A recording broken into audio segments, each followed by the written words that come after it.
All right, welcome back to Cooper Stadium here on the campus of UMS-Wright Preparatory School. Todd Morris with you on the Bulldog Radio Network, and it's time to sit down with UMS-Wright head football coach Terry Curtis for our weekly pregame interview. And Coach, we took care of business last week pretty early against LaFleur, 52-0 our final score. But we felt going in it was a game we should win. And your thoughts afterwards? I think we kind of checked all the boxes.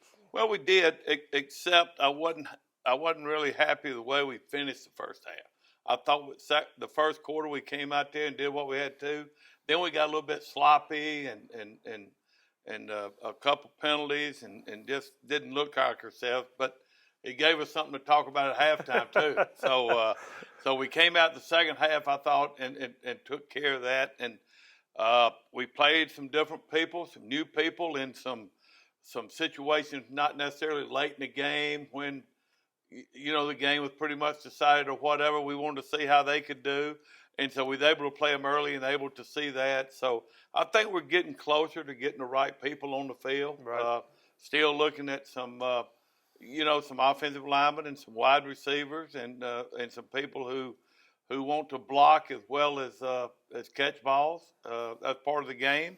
So we're still looking at those positions pretty hard. But again, another shutout, and anytime you do that, that's pleasing. I thought our defense, for the most part, was pretty dominating. Of course, LaFleur was having trouble, doing some things, getting the right people on the field and so forth. So they had a lot of bad stuff going on.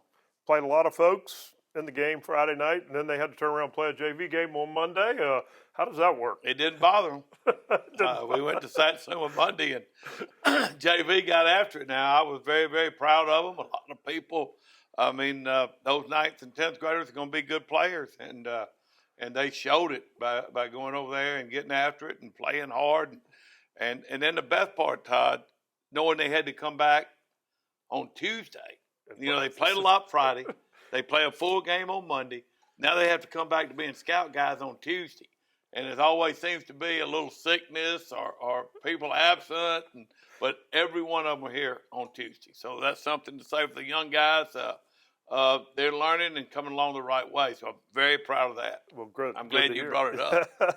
All right. Well, it's that time of the year, time for the Battle of Old Shell Road. St. Paul's comes to Cooper Stadium Friday night. They're 1-2 on the season. They're struggling a little bit early, putting points on the board. Your thoughts on St. Paul's coming into the game this week? Well, it's pretty much same St. Paul's. They got a great running back who supposedly got a bunch of offers and offensive lineman who I think is already committed to Mississippi State, and they've got some good players. The 2 games they lost were to 2 very good football teams.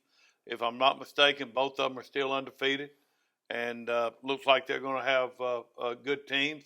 So then they beat a good Williamson team, this past week. So they've had 3 tough football games. So they're seasoned, and we're going to go out and do what we do and see where it falls. But their record is not indicative of the kind of team they've got, and our guys know that. Okay.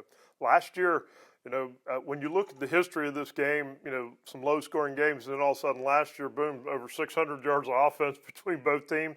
Are we expecting that again this year, or what do you think? Well, it's hard to say. We're different. They're different. I think we gave some stuff last year that I don't know about surprising them, but I thought we did a good job of competing, and we did a good job of finding some stuff that we could do in the passing game. Right. And hopefully we'll be able to do that again. And it comes down to this, Todd, guys making plays. Right. You can put them in all the positions you want to, but when you have a chance to make that play, no matter whether it's offense, defense, special teams, you've got to make a play. And last year it seemed like when we need to make a play, we had different guys step up and make plays. Looking back at the old film, Kobe Stafford made a big catch in the back of the end zone. If that ball gets knocked down, we don't score right there. We had the kickoff return. We did some things in all phases of the game. I thought Trey Singleton played well, made some big throws to Cole. And, it just comes down to games like this, guys making plays. When you look at it, this game happening, game 4 really of the season, and whoever wins, it's really in the driver's seat of the region. How do you approach that with the kids and going into this week, and what are you telling them about that? Well, it's a rivalry, but also it's on the back end of it is a region game. Yeah. But the region game is just as important as last week, next week, the next week, whatever. Right. They're the ones that get you in the playoffs. And they also determine seeds. We can't expect St. Paul's to lose any region game. Right. So if we lose to them, we got to figure we're going to have a hard time being the number one seed, and that's your first goal is to win the region. So, it's a big enough rival, but it's also even bigger as far as region standings and regions, because you got to figure us, them, and Faith are probably the three favorites. Yeah. If you look at it right now. So however we do against each other, and the thing about it, we all play each other in the first half of the season. I know. Yeah, We play St. Paul this week. They play Faith next week. Then we play Faith the week after that. Yeah. So about 6 weeks, we're going to be done with each other. Yeah. So that's just the nature of the luck of the draw, and it's a big game for that reason. Yeah. When you look at these two teams, these players know each other really well. They're friends. They've grown up together. What are you, as a coach, how do you address that? What do the players think about it? I know they know it's a rivalry game, but they're still friends with these guys. Well, they are, and they, they'll give you a lot of information on them, or, he's a pretty good coach, or he's strong, or he's not any good coach. He said, I'll be able to beat him, or this, that, and the other. So it goes back and forth, but that's changed a little bit too. I would say when I first came to UMS, we all pretty much knew every one of their players, and they knew about every one of ours. But that's changed a little bit through the years too. Okay. Any injuries this week we got to worry about? Nope. Everybody's available. Knock on wood. That's a good thing. Everybody that's been playing is playing this week. We had no injuries in the JV game. We had no injuries Friday night, other than Harris Cooper being out with an ACL and Sam Lynn's with foot surgery. Yeah. Everybody else is ready to go. All right. Well, Coach, thanks for joining us. We appreciate it every week, sitting down with us for the pregame show. Good luck. Thank you, man. All right.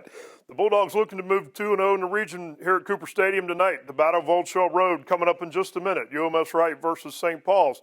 We'll be back here on the Bulldog Radio Network. You're listening to Sports Talk 99.5 Mobile, an iHeart radio station.